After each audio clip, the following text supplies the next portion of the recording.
I just spent $200,000 studying the human brain with neuroscientists to figure out why some people succeed while others fail at the exact same goals. And what I found will completely change how you think about achievement forever. But first, if this video gets 500,000 likes, I'm giving away $10,000 to help someone achieve their biggest goal. Drop it in the comments. Let's go. Your brain has a hidden switch. When you try to achieve a goal, you probably focus on what you need to do. But here's the truth, that's exactly backward. The real power comes from WHO you need to become. Let me show you what I mean. The identity switch. Most people who want to get fit focus on exercise plans and diets, but people who stay fit, they think completely differently. They don't say, I need to go to the gym. They think, I am someone who takes care of their body. See the difference? This is the identity first principle, and it's the foundation of all lasting change. Your actions will always align with your identity. Always. This isn't motivation, it's automatic. I discovered your brain needs two specific things to accept a new identity: clear visualization and obstacle planning. We call this mental contrasting, and it's insanely powerful. Picture yourself as this new person, but don't stop at the good parts. Think about this for a moment. What will try to stop you? What will make it hard? By seeing both sides, and this is really important, your brain creates a realistic roadmap. Now here's the final piece of this puzzle, something I call minimum viable progress. Your brain has a scorekeeping system. It needs proof that you're becoming this new person. So here's what I want you to do. Start tiny, and I mean ridiculously tiny. Want to be a reader? Just read one page. Want to be fit? Do one push-up? Look, these micro actions might seem too small to matter, but trust me on this, they're actually rewiring your brain's identity map. Strategic approaches. Now that we've explored how identity shapes behavior, let me share something equally important. Your environment can either support or sabotage this transformation, and we can use this to your advantage. There's a concept called temptation bundling. Take something you need to do and pair it with something you want to do. You have a podcast you absolutely love, only listen to it while exercising. Maybe you have a favorite coffee shop. That becomes your only place to work on that big project you've been putting off. Now here's something really important that I see people miss all the time. Your environment needs a complete redesign. Want to practice guitar more? Put it in the middle of your living room, not hidden in a closet. Want to eat healthier? Make fruits visible and snacks invisible. Every massive action, and I mean every single one, has a 2-minute version. These 2-minute actions are like doors your future walks through.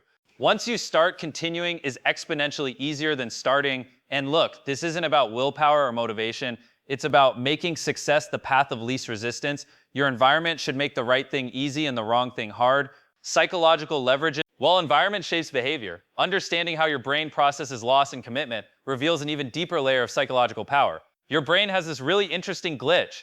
It hates losing things twice as much as it loves gaining them. Imagine this scenario. When you put $100 down for a goal, something fascinating happens in your brain. All of a sudden, not achieving that goal isn't just about missing out, it means losing your money. And trust me, your brain just can't let that happen. Your brain hates unfinished business. Scientists call this the Zeigarnik effect. Here's what happens. Start something and your brain becomes obsessed with finishing it. Ever had a song stuck in your head? Your brain kept playing it because it never heard the ending. And this is exactly what we can use to our advantage. Here's what I want you to try. Create what I call open loops in your goals. It's really simple. Start a task, then deliberately take a short break. You'll notice something amazing. Your brain will actually itch to get back to it. Now let's combine this with what I call commitment devices. Make it harder to fail than to succeed. Tell everyone about your goal, schedule future appointments, pay in advance. Look, these aren't just clever tricks, they're leveraging how your brain actually works. Those same glitches that normally hold you back, they become your greatest allies. Habit engineering. Now that we understand these psychological leverage points, let me show you how to engineer habits that actually last. Every habit is built on what I call an invisible foundation.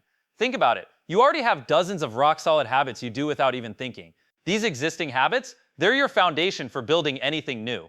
Take a habit that's already automatic, something as simple as drinking your morning coffee, attach your new habit right after it. This is what we call habit stacking, but here's what most people miss. There are what I call gateway habits. These special habits make all other habits easier. Let me give you examples. Getting enough sleep, gateway habit. Regular exercise, gateway habit.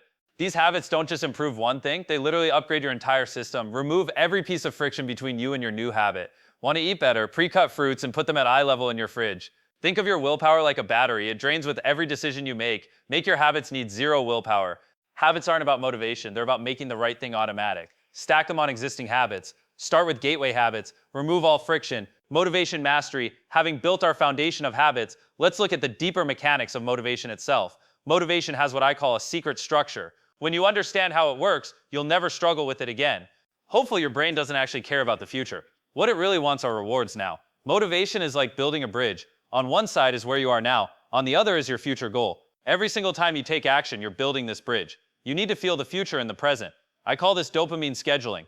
Your brain releases dopamine not just for rewards, but for progress toward rewards. Track everything, every small win, every tiny step forward. Your brain will start craving the progress itself. Most people see their future self as a stranger.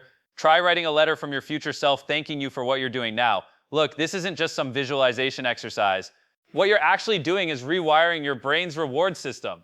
When you make these connections, motivation becomes automatic. Productivity enhancement with motivation understood. Here's how to channel it into maximum productivity. Your brain has a productivity mode most people never access. We call it deep work, and it's like having a superpower for your mind.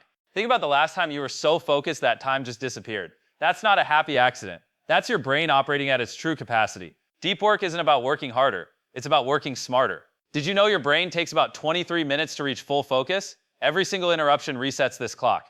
Here's the solution. Batch similar tasks together. Do all your emails at once, handle all your calls at once, complete all your creative work at once. This isn't just about organization. You're eliminating the massive hidden cost of context switching. Your brain has what I call a daily decision quota. Every choice you make, from what to wear to what to eat, drains this quota.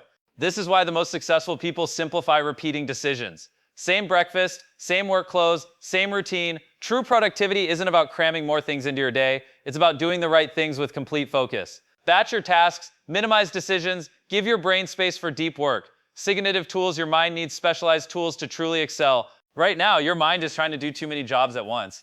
It's keeping track of tasks, processing information, and making decisions all at the same time. I found a solution, and it's beautifully simple. Create a second brain, a system outside your mind that handles all the remembering. This frees your brain to do what it does best, actual thinking.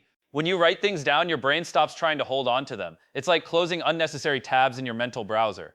Every piece of information you try to remember steals energy from your real thinking work.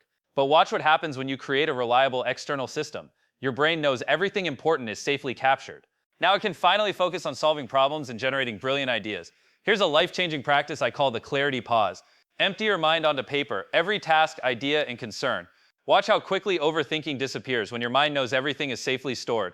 The challenge, you know what? I'm so confident this works that I'm making you an offer. If this video hits 500,000 likes, I'm giving $10,000 to someone in the comments who commits to a massive goal. Drop your goal below. Tell me who you're becoming, not what you're doing, who you're becoming, and subscribe, because I'm already working on the next part of this series. Your experiences will help shape where we go next. Thank you for investing this time with me today. Remember, the greatest journey always begins within. See you in the next one.